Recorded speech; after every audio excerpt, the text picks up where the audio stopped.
Hello people, my name's T. I like to discuss some issues in the community, racial relations in Britain today, especially related to the Afro diaspora in Britain. My socials, if you'd like to contact me on Twitter or Snapchat, is teerayg, that's Teerayg. Teerayg. The information will be there below on the YouTube and the link in the description. Also, I have a survey for my university dissertation that's regarding Afro-Caribbean relations in Britain between 1958 to 2017 in special regards to representation, rioting and policing. So if you're Afro-Caribbean and age 18 or over, please go on that survey and complete the survey. It should take roughly 5 minutes. The link is in below, all the information is below for my survey and for my socials. But today we'll be discussing issues in Britain regarding race. I think it's especially relevant in 2017 and for the future. And yeah, I hope you're interested in this video. It's not the other video to talk about serious issues on a serious thing, and this can hopefully enlighten you and empower you to more success. But knowledge is power, so that's what we're talking today. We might make some, so yeah. So T-Ray, got a quick question here. What does black mean? What does black mean? Well, this is Britain, and most of us, or the legacy of our peoples being in Britain is through colonialism, but prior to colonialism is slavery. And the term of black in both periods under British imperialism refers to a negative aspect. And I refer to that, if you look at Oxford Dictionary or any respected Cambridge Dictionary, any respected English dictionary, black is associated with negativity in regards to Black Death. That was a plague that affected Europe and Britain. Britain's part of Europe in like the Middle Ages, and that was, that killed a lot of people. So that's a bad thing. To be blackballed, to be blacklisted is to be put aside. Black Friday, the condition of Black Friday is that it's you get slaves for cheaper. And extension, the use connotation, I can go on and on, but long story short, black is a negative thing. So if we refer to ourselves as black, that is a bad thing. We should refer to ourselves where we come from as African people. So either we refer to ourselves as Afro descendants if we are located outside of Africa, or we identify ourselves as Afro and the nation we're in. So if we're born in France, we're Afro-French. In this case, we're British, so we're Afro-British. If we're born in Scotland, we're Afro-Scottish. If we're born in English, we're Afro-English, and Ireland, Afro-Irish, etc., etc., or Afro-Welsh, depending on what part of the country it is. Maybe you have different cultures depending on which part of the country you're from, but first, your knowledge of ethnicity is Afro, and that should give you a good understanding of yourself, because you have to understand who you are to know how you can achieve what you need to achieve, and understand your history in order to go forward. That's what does black mean to me. Yeah, that's a pretty in-depth answer you just gave there. Just from one word, you managed to break it down that deeply. Okay, Thierry, so in regards to the people itself, what do you think are our places in the UK? So repeat the question, please. So what do you think is our place in the UK? Sorry about what our place in the UK is. To an extent, due to my own research, I read a book by Walter Rodney. He was a good scholar in the 1960s, and he did die, unfortunately, in Grenada he was assassinated, but he was a scholar nevertheless. And one of his famous works is How Europe Undeveloped Africa. And to be honest, I think our place in the UK is for cheap labour. That's it. I'm just answering cheap labour. The cheap labour to empower the capitalist system, so that with the cheap labour, the landowners and the business owners can acquire more wealth, because with the cheap labour we're not able to acquire our own property, and we're indentured into a cycle of poverty, because cheap labour and poverty are strongly associated. And with cheap labour, of course, you associate lower life expectancy, poorer health, poorer education, and poor living standards in general. That's what our place in the UK is, according to me, as a community. That's my honest answer. Okay, that's pretty deep. But then a question that comes up to mind is, how are we affected by the legacy of slavery and colonialism? We're affected by legacy of slavery and colonialism. It's because we're kind of brought to service the country, Britain, and ethnic Britons, in a sense that we prioritise their needs above our own. And that can be in regards to education, in regards to healthcare, in regards to all aspects of the economy society we live in. Our community needs are not interested. The main priority is making sure our mother country, through history, for legacy, that's why we've come to this country, is as rich, as wealthy as possible. But our own needs, community needs of prosperity is disregarded. And effectively, our children get fed last, are the worst fed. our children don't get fed at all in some instances, metaphorically in aspect. So in that sense, I'm really struck with the question here, but with the slavery and colonialism is that we're just built to serve, to be servers and nothing more. We're not able to be businessmen and lawyers and politicians and policemen, because in those times we were not able to do it, and that's probably down to our race, and we can't control that. So as a community as a whole, we're strongly affected by those aspects. And of course, the education system ignores those aspects of history and British history. We learn about racism in the United States of America, civil rights movement. We learn about the First World War, the Second World War. We do learn about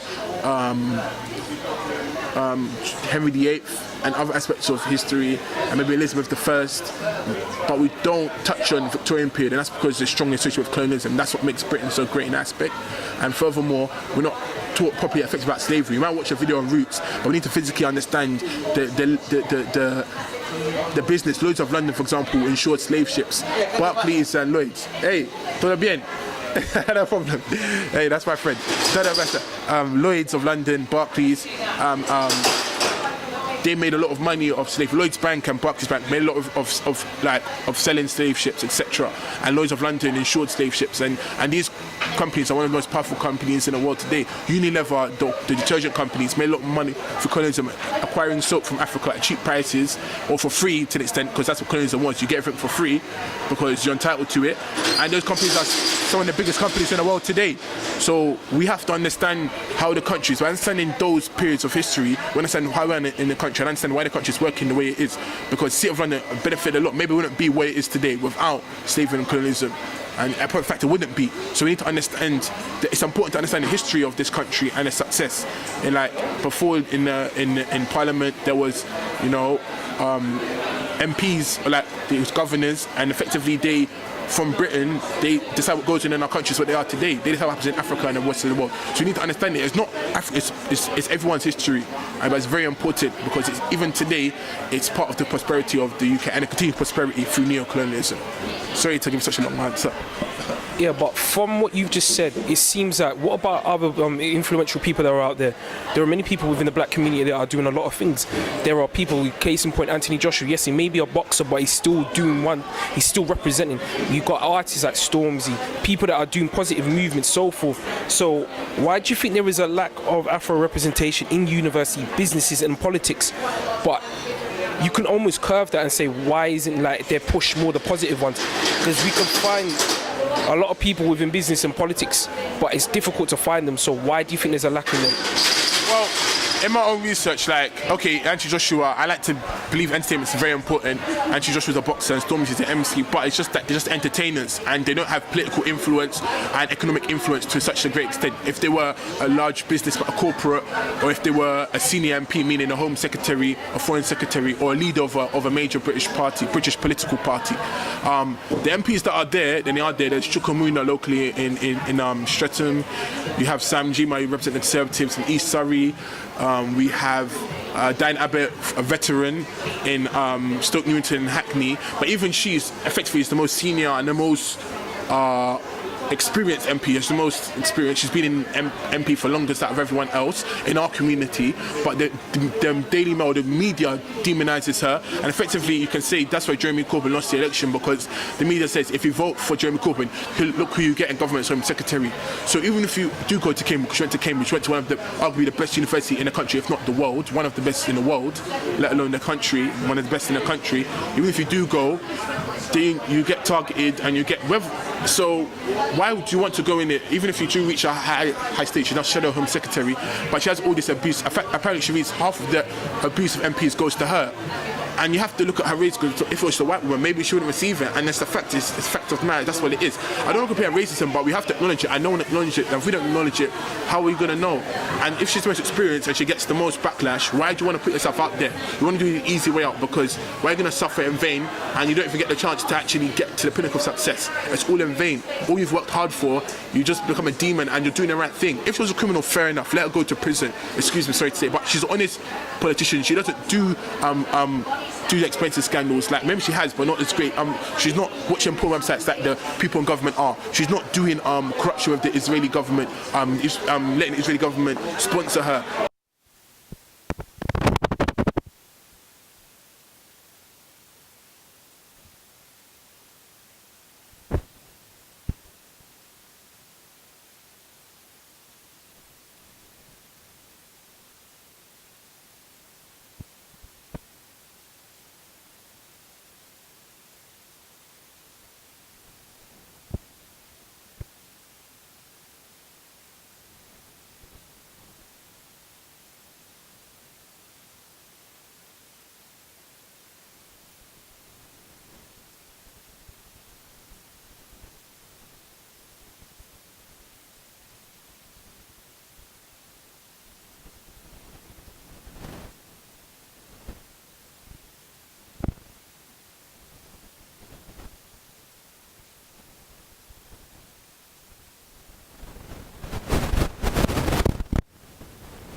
because effectively there's an act called the Mental Health Act, and what that means is that when they arrest you as someone that's mentally ill, when they get you in police custody, they're allowed to use reasonable force. But if the reasonable force means to your death, then it's not illegal because it's reasonable force. And a lot of the deaths like Olaseni Lewis and numerous others have died in police custody. But I think we'll move on to that question, move on from the question. So teerayg, in your opinion, how can we improve our lives in the UK? So what I mean by improving is that, for example, within the black community, how can we improve our lives in this diaspora, as you will best put it is? Well, when there's diaspora, but in the UK in particular, Britain, because that's why here we are. We've cut down the crime, cut down the violence, so no kind of these stabbings, like that can't really benefit the community anyway. Cut down the violence, so and petty crime, drugs, all that stuff, so you don't go to prison, high incarceration rate, and look to take school seriously, finish school, go to university, then look to become aim to be a politician, even be a local business person, and even maybe potentially be a police person, because if more of us in the police, we can stop instances of police brutality and discrimination in the police force. If more of us are there, we have more power. If none of us are there, we have no power. I think that answers a question really. And with local businesses, eventually that business will turn to a big one if we endorse it enough and we have good products and good businesses. But there's talents out there, just that we don't use our talent to help our community. We use our talent just to empower ourselves individually. In that case, there can't be a communal progression, it's just an individual progression. And that's why we have isolated cases of individual persons, but not collective compared to other communities, which I don't have to mention. I can use the Asian community, for example. They develop better because they look to progress as a community rather than as an individual. And you have people like Sadiq Khan as the first Asian mayor of London, as testament to his community progression. In this area too, there's a lot of local businesses encouraging to have education. It all goes through encourage greater police membership in their community. It all goes hand in hand. Greater legacy of MPs there. One thing leads to another. So then that's why you see development of the community, not in ours, because we're not looking to develop as a community, we look to develop individually. So more collectivism. It benefits everyone. Unity is strength, unity is power. Next question, please. I fully agree with you on that. So you said unity is strength and unity is power. But then you even touched on subjects about going university to develop yourself and to improve yourself even more. But then if we link that up together, like as a key banner, aka music, for example, many people follow underneath the banner of music and then they see that as a unifying project or subject or something of that kind of nature. But there are some artists that never went to uni, they just use music as their fuel, as their entrance. Case in point, we've got if we go old school, Bob Marley there was no music classes for him to fully sit down. Even like artists of that kind of nature, even if we just go even from the up and coming UK artists that are coming up, like even example Krypton Conan, Stormzy, these artists, even though this is just going from the grime genre, but there are also other artists that have never actually had to study music. Case in point, underground artists such as Jay Johnson as well. So what would you see as music as a key part of uniting the community? And do you really think people really need to go uni to study music so they can become even more effective within the UK economy and the community and so forth? Music, me a musician, I like music, I can do music. Everyone is music aspect to them, but some are better, some than others. We let the community, we let the society decide who's good. But the real best music comes from the ghetto. The poor communities make the best music. That's the heart and soul. That's why you have the soul music. Soul music is basically, especially your heart for music. It comes from the legacy of slavery, but due to urban poverty in America, that's where soul comes from, the soul. But then we're in the UK, so let's talk about UK music. In terms of grime and other music, it comes from the ghetto communities, our communities, but then it turns into something large. Music is their cultures. Music is a universal language. It transcends border, race, gender, everything. It talks to everyone, and it's so powerful. It unifies music, unites people. But in terms of Bob Marley, compared to now, we might talk about killing one another and selling drugs and stuff. If he did, maybe he wouldn't have progressed so much in those times. In the time of the 60s and 70s, more progression, more education, more businesses. So Bob Marley represents a social movement for African empowerment.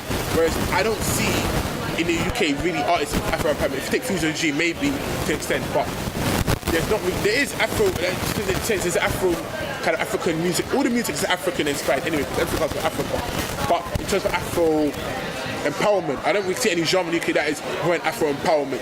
Any top artist that's promoting Afro empowerment that's encouraged you. So even if you are telling the individual, I can't do, not everyone can do music. Maybe Mr. A, Mr. C, Mr. B can't rap, he can't sing, he can't DJ. So then he needs you to guide him with the music he listens to all the time, to tell him the right things to do. Same like in Jamaica, for example, like music affects society, so I can't talk about violence like knife crime, gun crime if it's not there. I'm talking about it because it's there. But at the same time, when we talk about stopping it, there are artists that stop it, but maybe they don't have the talent to have the right melody and the right rhythm to get everyone under them to influence them positively. But artists that have the right rhythm, if we're talking about boom, bam, bam, bam, bam, bam, you don't have to talk about rhythm and say, I'm going to run man down with a knife, I'm going to take that money to the bank. Instead, you just talk about when Power said, I'm going to go to the bank, I'm going to stop my brother using the knife. Instead of use your artistry, your power, your influence as a musician that's so powerful in society to empower your community, use that rhythm melody, and you do better that way because it lasts forever. When we talk about negative things, it won't last. Bob Marley is still relevant today, even though he passed, and Peter Tosh, all these reggae movements, and it's going forever because it's talk about today. But if you talk about negative things, negative won't last. Eventually, people must come to an end. So positive lasts forever, love is forever. So that's my key to you. Just talk about the right stuff, the positive things, and you'll be successful forever. Because if you have the right melody, you can talk about anything you want. You can talk about. So teerayg, now we've been talking heavily and passionately about music and the effects of it and so forth, about negativity won't really last for long. But most people know what's it called, Biggie Smalls' line, what's it called, relax and take notes as I take totes of the marijuana smoke. That is a very influential and famous line because it's been remixed, chopped and edited within different songs. Case in point, Ludacris's Grew Up, Screw Up, things like that. So you say negativity doesn't last long, but we can remember more of Bounty Killer, Beanie Man, if we talk about the reggae community, more of their Gunman songs and so forth. But now, one thing I really want you to touch on is now, do you believe that music can be affected, as it has sometimes, some people say it's a myth, or is it true that music is linked to violent deaths and killings within our community? And do you believe music can also be the solution to lead to more positive and to avoid and stop violent deaths within the community? Well, I'm gonna go. I'll take a question one. You talk about Jamaica. I'm Jamaica, half Jamaica, I have Jamaican ancestry. Anyway, in regards to Bounty Killer and Beanie Man talking about the Gunman song, Buster and stuff. Everyone knows in England when you go to any kind of social arena, especially in like a popular club, a British dance hall, yeah, British venue, they'll play No Letting Go. Might play, and they'll probably play. What's that? Oh, yeah. What's that name of the song? Turn Me On by Kevin Little. Those are probably the two songs you hear, Jamaican songs. Or I'm drinking rum and Red Bull. You're not going to hear Bad Man Kill for Fun. You're not going to hear that. You're not going to hear Beanie Man's song about... I don't even know Beanie Man gun songs because he's not really a pro-gun MC, DJ as such, but yeah, you're not really hear about the Gunman song. You hear about No Letting Go, which is my love song, and you hear Turn Me On, Turn Me On. You're not going to hear about Bad Man Kill for Fun. You're not going to hear about the Gunman song as such. They're not playing new kid, and so that's my argument for positivity is the best thing. Next question is music. People kill people, long story short, people kill people, but people can make music for kill people and help people kill people. So the people that will kill people, they listen to music that kill people. So if me personally, I listen to pure song of killing, I might listen to one or two, I shouldn't really, but it's amazing, it's catchy. But I don't want my soul being contaminated with pure song about killing. If I did listen to songs strictly about killing, whether it's American hip hop or reggae across the diaspora, or the UK drill music at the moment, or about the reggae, the ragga, the gunman tune. Maybe I would be killing people, but I don't, because that's not what I'm into. But I'm saying, so the music, we're talking about kill people, help people, kill people, because that's their religion. They believe in the killing, and the same when we worship, say God save the Queen, I don't sing that personally, or we say Chelsea, come on Chelsea, Didier Drogba, Toure, it's what we believe in, because them people then they'll go players watch them team on a Saturday, but maybe they don't go to church on a Sunday. So that's what they believe in. What you're singing is what you believe in. I sing hallelujah, hallelujah. I believe in God. I do sing. I have Christian music on my phone. I'm a Christian. I'm not ashamed of that. And people that are Muslim people listen to Muslim music as well, same way. So the music is part of everything. Music is a war. Can be war as well, because music is in every aspect of society. So we didn't necessarily have war music, more of the peace and love music, because the war music helped the war continue. The same way in African culture, we bang the drum. When you bang the drum, that's when the war starts. Most culture, when you bang the drum, the war starts. Or in British culture, they blow the trumpet or they play the bagpipes, then the war starts. Where they sing God Save the Queen before they start killing people and dropping bombs on people. Then that's what I'm trying to say. So the music is everywhere. Even when you go to most store, music are playing in the background now to help people eat. In the bank, they might not play it because it's a different environment, but when you do shopping, they play the music there, keep you there. Sainsbury's keep you there, make him feel more happy, make you feel at peace. So music is everywhere, but it's the way you use the music. The artists then will have the positive music, and apart from melody, they're not going to promote them. The artists have the good melody and have the wrong thing, that's what promote, because it's benefiting them. More crime and violence, less education, cheap labour, the system continue to get capitalism benefit. If Afro empowerment, it destroys capitalism, and that's why the system is designed for it not to happen. Boom. Okay, so, within the music subjects, I can hear that you're really passionate. Now, as you know, music within our community has originated because we do know that if we do deem it under the term of black community or black music, has dominated the charts for many years. It's influenced many things, from blues to R&B, everything to rock. Everything has developed from our community. Very true. But now, how do you think we can form a more business community within the UK? Even though you could say there's already a business community, case in point music, there are people now doing their own little side hustles in terms of clearing their own clothing line. People are now trying to branch out and to become more youth-focused.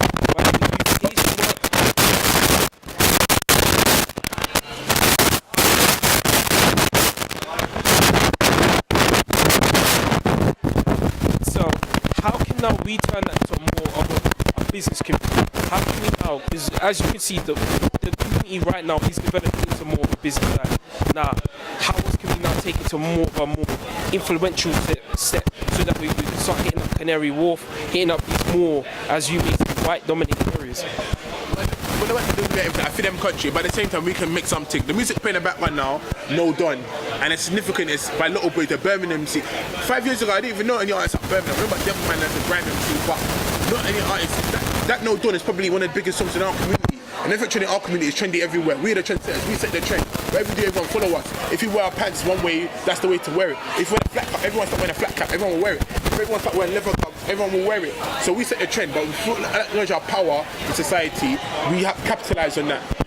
And the sign of our development is through the spontaneous eruption of music, through the Afro movement, etc., etc. That shows that we are going somewhere as a youth and but at the same time, we don't dominate the charts per se. If we did dominate the charts, it's very powerful. I'm sure we're going somewhere. But not all of us are musicians, but we can work in the music industry as such, but you can do what people need. If they need something, that's where the money is. So why don't you sell toothpaste? Why don't you sell toilet paper? Why don't you sell shirts and tie? Everyone needs them things. Don't be looking to sell stuff that people don't really need. Just give us a business where people need it. If people need it, your business is there, and you have good people around you. Support one another. If someone's a good business, support it. Don't be jealous of the next man's success. Don't be a chicken back mentality where you don't want the next man to get better than you because you want him to stay in the same place. Support one another, but have a good business. If your business is dead, you won't bust. If your business is good, you can bust. Why not? You have all technology here. It's a rich place. People have the money, but they're not going to spend it if they don't have a reason. If you have the reason to spend the money, long story short. So the business is there, but you have to have a good product or good service. If your product service is good there, have your good staff as well, you can make in this country. Don't fool that you have to, that's me for tell you. They don't tell you in school, but it's a lesson we don't learn in school, but it's a important lesson. Just have a good product, good service, do it. It might be slow at first, but eventually it will bust. As long as people need it, it's there, because the market is there for you. Because in respect of race, if I need something, I need it. It doesn't matter who's selling it. If I need chicken, I need chicken. If I need it, I have to buy it. Okay. So now another question is, do you really believe that the system is set up to keep us in poverty? So case in point, we're in Tooting Market at this moment in time, and as it's been clearly now, it's now to 10, and it's been gentrified because as you know, it used to be filled with a lot of ethnic minorities, and it used to close at 5. Yeah. So, do you think now that do you think this is another way? I'm just using this as an example of another way of keeping us out of it while others take advantage of it and then to benefit from our community or seeing things within our community and then making money from it. And it's true, because it's probably for everyone. I haven't been tweeting a long time. I've been tweeting 4 or 5 years, but apparently all the elders say before it was a very Afro area, whether it's Afro-Caribbean or African, take it as you will. But for child tribulation, the area has changed considerably. There's one side that is predominantly Pakistani, another side that is predominantly Polish, and I have a new era of like graduates coming in, and I feel them place. I've taken it over, and the market is testament to that. The market is supposed to be the common person's place, but these little bars now, they're not for the common people, and we're supposed to be the common people, but it's not for us no more, let's be honest. Because all you have to do is set the price up. You have cheap labour, you don't have a good income. If I put the price high, it's like saying bye-bye. Because if you can't spend your wages, you have to pay your rent first. You can't be looking to pay. And also, if the rent is high, I have a cheap labour, how am I supposed to enter business? So putting a higher rent in the market, you're pushed out. And once you're not in the market, you can't go in that high street, it's too expensive. You push out the market, you're back on the street. And then you have nowhere of economic empowerment. You can't develop yourself. Because anyone with sense knows that in an economic society, in a capitalist society, you can only develop through a business. That's the only way of development. If you don't develop persons through a business, you work for a business. Simple as that. That's a simple fact. I'm going to leave it as that simple. So if you don't have a business, how can we develop? Simple. So teerayg, you have actually given a lot in regards to giving business advice, a lot of things. Now we've covered from music, we've covered from the way people think, the way violence, the way even just racism in general. But now the one question that I really want to know your honest opinion about, if you can put this down into probably like a 30-second soundbite, best way. Reason why, because I know if I let you go, you will just talk until like next year, 2010, and you'll still be explaining your point. Okay, what is your future? What is the future for Afro Britain? That's a hard question. That's a very hard question. Our future, it's going to be tough, you know? There might be more violence, there might be more deaths, unnecessary deaths in our community, but I'm very optimistic. There's chance where we have established corporation in this country, definitely, you know? There's a chance we can have a senior MP and a Big Four MP. What I mean is, potentially Jane Abbott can be the first Afro Home Secretary. There's a big chance to happen. She's Shadow Home Secretary. It's very specific. She's the first Shadow Home Secretary in living memory. I can't think. She is the first Shadow Home Secretary in living memory in Britain. So that's significant in itself. The next stage for her is to get into government. You know, for her to be Home Secretary full stop. And then from there we work our way into the Prime Minister office. But we can be successful in politics, more big businesses, huge artists. I respect and with that artistry and stuff, a great respect and dignity, a greater cultural integration and respect for our community in this country, and more success. So I'm optimistic. I think we can do a lot in this country. I think there's will be big businesses in the future, but they're just starting now because we're just starting from scratch now, effectively. And hopefully we can do a big thing on politics. And with politics, we can change society. And you know, so I'm happy to all the encouraging all the young and everyone in the community that's doing positive things now. Keep doing it, and more unity, more strength, and we can build success in this Britain. We're here, and we can make it better for our future generations and the older generations, and for everyone in the country. We do what everyone does well. So let's work together, and more strength, more power, unity, power to the people.